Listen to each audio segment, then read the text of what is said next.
and welcome to another episode of Cars I Want to Buy, the series where I live out my automotive buying fantasies by posting videos of advertisements of cars I want, reviewing the vehicle for sale, going into some of the history of the car, and explaining why I want it.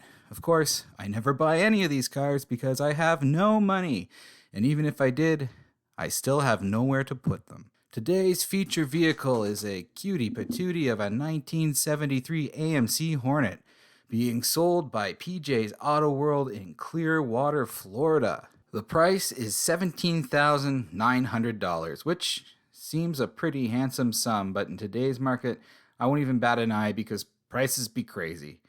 So what do you get for your nearly $20,000 investment? A near mint-condition classic compact with a scant 21,362 miles showing on the odometer. You also get to experience the pleasure of AMC's 232 cubic inch straight six moving the rear wheels via a 3-speed automatic transmission. The exterior is buttery tan over an interior consisting of many shades of brown. The overall condition looks amazing in the photos, almost like how I would imagine it looked in the showroom.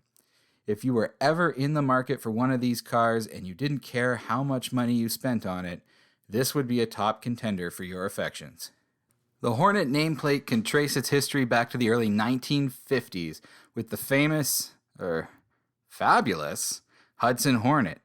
Powered by a 5-liter straight six fed through dual single-barrel carburetors, the OG Hornet was the darling of the NASCAR circuit back in the day when most of the tracks were paved with dirt.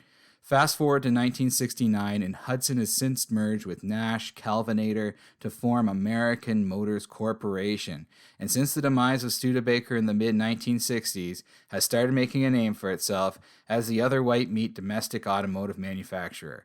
The Hornet name was resurrected to adorn a newly developed compact offering from AMC, the platform for which would exist in one form or another until AMC was acquired by Chrysler in the late 1980s. The Hornet came in all sorts of guises, from coupes to hatchbacks to sedans to wagons. In 1973, engine choices ranged from a couple of straight sixes to a pair of V8s. The highest spec option was a 360 V8 that put out a fairly disappointing 175 horsepower. But couple that with the fact that the car was relatively light and the competition was all being choked out by the tightening environmental regulations, the Hornet was a fairly spirited performer in its day.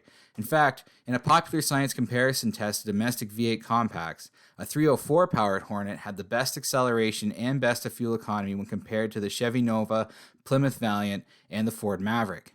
The Hornet was sold until the end of the 1977 model year. In 1978, the platform was repurposed into the AMC Concorde, and later, the four-wheel drive Eagle. Also of note, the Hornet was the first car to receive a clothing designer edition. And no, I'm not talking about those AMCs that were furnished with trim from Levi's. I'm talking about proper haute couture. I'm talking Gucci. So Lincoln was essentially copying AMC with its Pucci, Givenchy, and Bill Blass cars. Shameful. The coolest thing about the Hornet was probably the fact that it was, and get this, a Bond car. Somehow AMC had managed to maneuver itself into Bond car territory for 1974's Man with the Golden Gun. Bond ends up chasing the villain in a Hornet he steals from what I can only assume is one of the many AMC showrooms in Bangkok, Thailand. The bad guy, of course, is getting away behind the wheel of a Matador Barcelona, which will turn into an airplane, which I can only assume was a Thailand market exclusive factory option. During the scene, Bond, or a stuntman, uses the Hornet to perform a corkscrew jump on a broken bridge over a river. I highly recommend watching this scene, and when you do, make sure you do two things. 1. Ignore the slide whistle sound effect. It ruins the moment. 2. Understand that this is a real Hornet performing a real jump that was done in one take. In order to ensure the success of the stunt, a computer model of the jump was developed. It actually marks the first time a stunt like this was worked out on a computer first. I wonder how the computer calculated the complex data set that was to account for the weight of the stuntman's balls. Anyway, so why do I want this Hornet? Well, it looks like it's in great shape. That's key. I'm doing a lot of bodywork lately on the Cougar, and if I can avoid that going forward, I'll live a full and happy life. Second, it's got a straight six under the hood. For old cars like this, it means it won't be the fastest thing on the road, but it will get you where you need to go without feeling like you can't even keep up with traffic. It will also get halfway decent fuel economy while you do it. And hey, at the end of the day, if you feel like souping it up, all the aftermarket Jeep stuff will fit. So, this vehicle has the potential actually to be an amazing sleeper. Finally, I would like to buy this car because my dad owned a Hornet at one point in the past, and it would be cool to cruise around with him in it to reminisce about old car memories. So what do you think of the Hornet? Would you be down to corkscrew over a Thai river sitting in a Gucci-styled interior knowing you were as cool as the world's most famous secret agent? Or is a Hornet sting too weak for you to swell with pride of ownership? Let me know in your comments below. And, as always, please like, subscribe, and ding that bell so you don't miss any new Automophiliac content. Thanks for watching. TTFN.